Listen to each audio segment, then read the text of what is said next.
Guys, একটু পর ব্রাজিলের খেলা শুরু হবে। এখন হচ্ছে 3:40।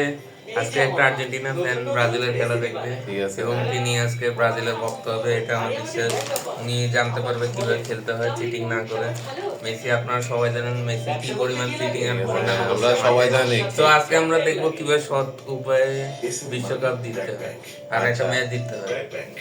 মানে এটা হচ্ছে কি, মানে কেউ যখন কিছু করতে পারে না, সফলতা অর্জন করতে পারে না, তখন অন্যের সফলতা নিয়ে যারা একটু হাসি ঠাট্টা করে, তার ওই রকম লোকের মধ্যেই ব্রাজিল ফ্যান, এটা হচ্ছে হৃদয়। অন্যের সফলতা নিয়ে দেখেন, সবসময় হাসি ঠাট্টা করে।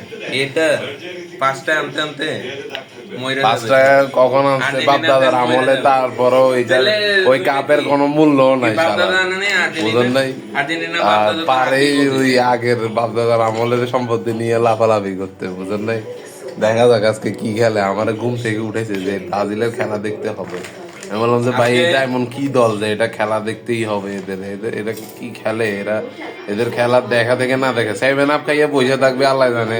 আবার 7 আপ রেডি রাখছো ভাই? 7 আপ আছে রেডি রাখছো? এই যে চিপস রাখছে, চিপস আর হচ্ছে এই যে নুডলস রাখছে। 7 আপ রাখে না, কেমনটা লাগে? আমার তো মনে হচ্ছে আজকেও 7 আপ খাবে, দেখা যাক কি হয় এবার। আর আমাদের ব্রাজিলের পাগলা ভক্ত